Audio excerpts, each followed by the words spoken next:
Alright, what's up mga boss? Ayan, at magandang araw po sa inyong lahat. At syempre, it's me again, ang inyong boss Noli Vlog, muling nagbabalik. Welcome na naman po tayong muli sa isa na naman ating episode. At welcome back sa ating munting YouTube channel.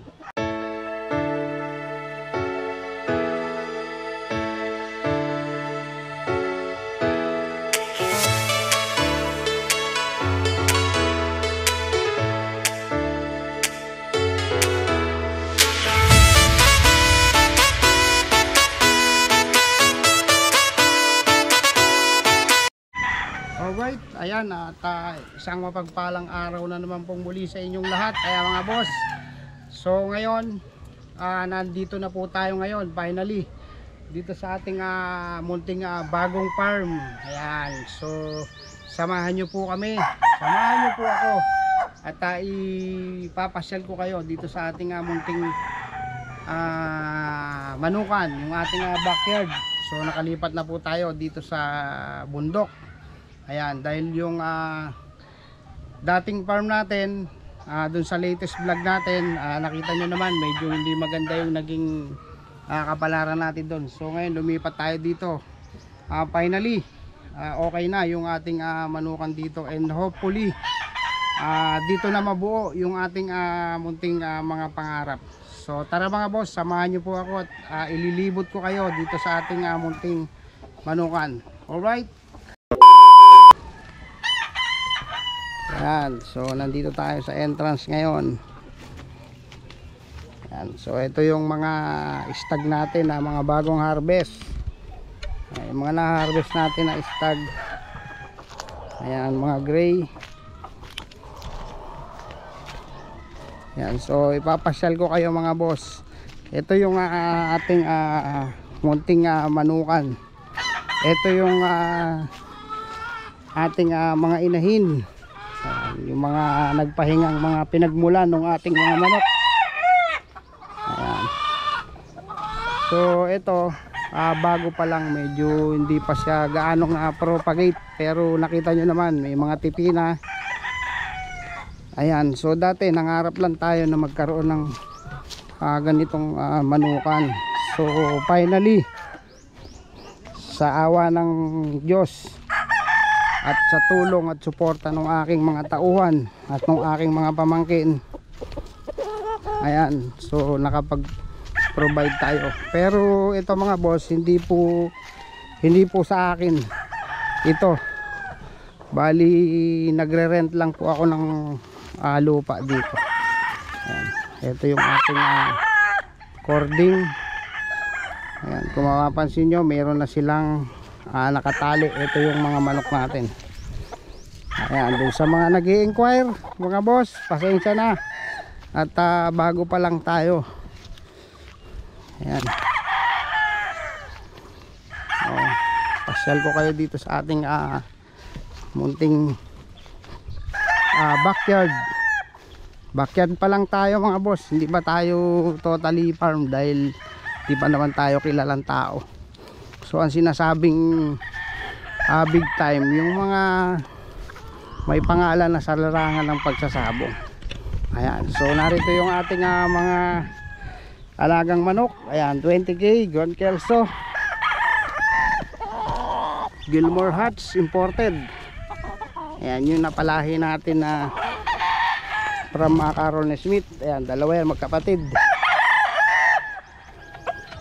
Yan. So kung titingnan nyo, mukha lang malaki yan mga boss, di ba? Pero pag nakita nyo yung kabuuan dito sa video na to, napakagandang tingnan. Ayan, pero hindi pa lahat may laman ng manok yan. Meron pa mga ilang bakante. Ayan, so narito yung ating range. Ayan, yung range number 4 natin. Ginawa nung tao ko. Yung ginawa nung tao ko. Tapos ito yung isang range natin. Ayan, mga stag na early bird. Ayan yung pinakabahay ng tao ko. Ayan, so lately kasi hindi tayo gaano nga nakapag-focus sa pagpunta rito dahil naging busy tayo sa paghahanda ng manok. So ngayon lang tayo muling nakapasyal dito, mga isang buwan siguro bago tayo nakabalik dito. Ayan, so nagulat ako dahil ganito na pala yung itsura, naayos na ng tao ko.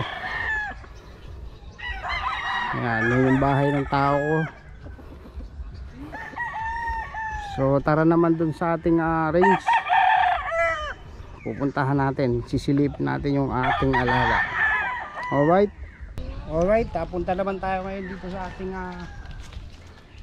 mga na breed dito sa ating range. Yan, papasukin natin yung range natin at titignan natin yung ating mga alaga rito. So titingnan natin, sisilipin natin. Yon, papasok tayo ngayon dito sa ating range. So titingnan natin yung ating mga national. Yan, so ito yung national natin, yan mga boss. Kita nyo, yan yung nakakatuwa sa yung excitement para sa pag bibreed. Yan, yung makikita nyo yung yung katas yung pinaghirapan. Ito yung matagal ko nang, kahit sino naman sa magmamanok, ito yung pangarap natin na magkaroon tayo ng ganitong klase na mga manok, nakapag-provide tayo sariling breed. Yan, ito yung mga national natin, mostly mga pure. Dun sa mga nag-i-inquire mga boss, pasensya na, medyo kailangan pa muna natin silang karamihin para yan, ito yung ating national banded. Ayan, mostly gray kasi nga gray yan yung ating mga winning line, kaya ayan yung pinaparami natin. Ayan, ang ganda nila. So lilipat naman tayo sa ating range number 2 dun sa mga local. Okay, yan, so dito naman tayo sa ating pangalawang range dun sa mga local natin. Dito naman tayo sa ating pangalawang range. So tara, tingnan natin yung itsura nila. Ayan, so medyo marami sila rito. Ito mga binata na to. Ayan mga boss, ito na yung diba, nakakatuwa, napakasarap sa pakiramdam pagka ganyan.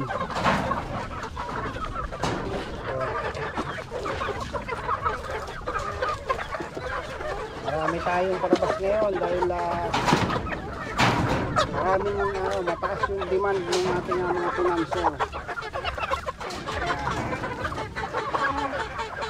Ito yung isa sa dati na pinapangarap lang natin na someday magkakaroon tayo ng ganitong klase, yung mga tipong napapanood natin sa TV sa mga idol natin. Sila yung mga ganyan. So sila yung naging inspirasyon ko para magsumikap na magkaroon ng ganito.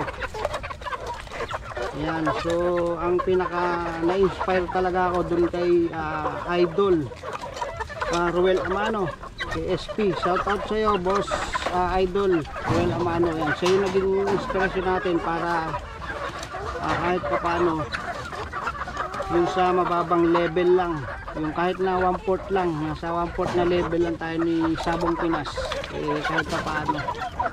Yan, so yung naging inspirasyon natin para makapag-breed ng ganito. Yan o, gaganda mga local. Sinong mag-aakala na magkakaroon tayo ng ganitong breed.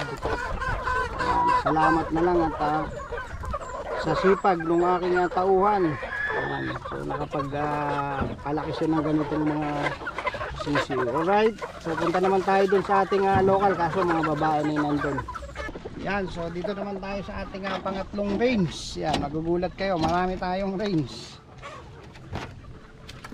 Ito yung range ng ating pang local. Ito yung mga stag. So karamihan dito na harvest na. na-harvest na yung karamihan dito. Ayan. So ayan na yung ating mga local. Marami dito pulit. Ayan mga boss. Dun sa mga nag-i-inquire, ayan, marami tayo dito pulit, mga process ng imported. Ayan, yung mga stag nito wala na rito, nandun na sa ano, naka-cord na. Ayan, naka-cord na yung mga stag nila. So ito na lang, karamihan mga pulit. O mga boss, dun sa mga nag-i-inquire, pwede na to sa inyo. Ayan. Ayan. So pupuntahan natin yung mga stag na mga nanggaling dito. Okay. Ay mga boss, ito yung mga na-breed natin ng red. Ayan o. 5K sweater. Bagong tuli lang. Ayan, bagong tuli. Ayan, so ayan yung original natin na broodcock. So nandito yung iba. Ayan, so papalabasin natin.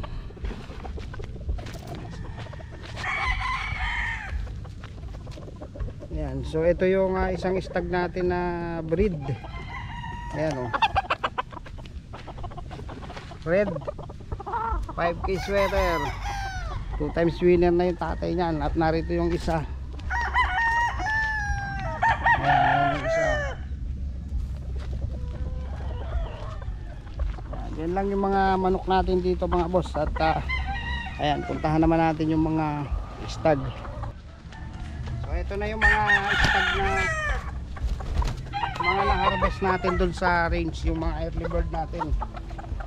Ayan mga boss, mga early cording tayo. Ito yung mga stag natin na nanggaling dun. Ayan.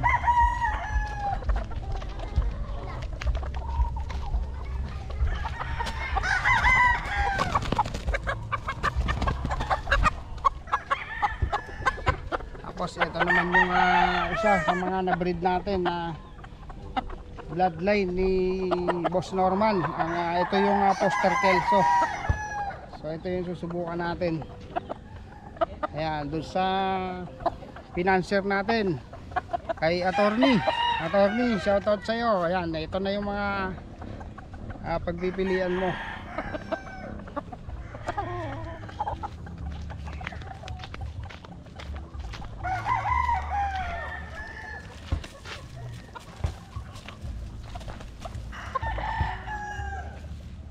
Ayan o, ang ganda o.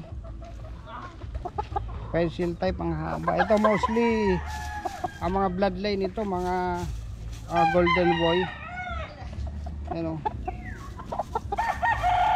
Nakakatuwa lang kasi nakapag produce tayo ng ganitong mga manok.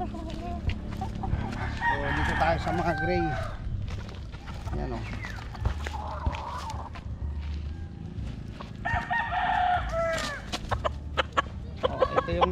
Ito yung ating signature line. Yan o.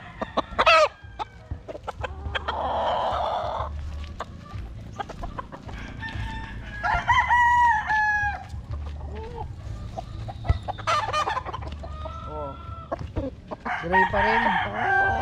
Ito mga cross na to ng possum sweater sa gray.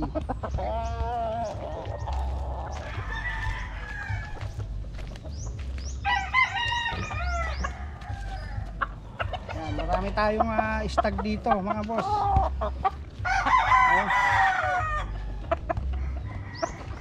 Hindi naman sila ganong kagwapuhan, pero pwede mong isabayan.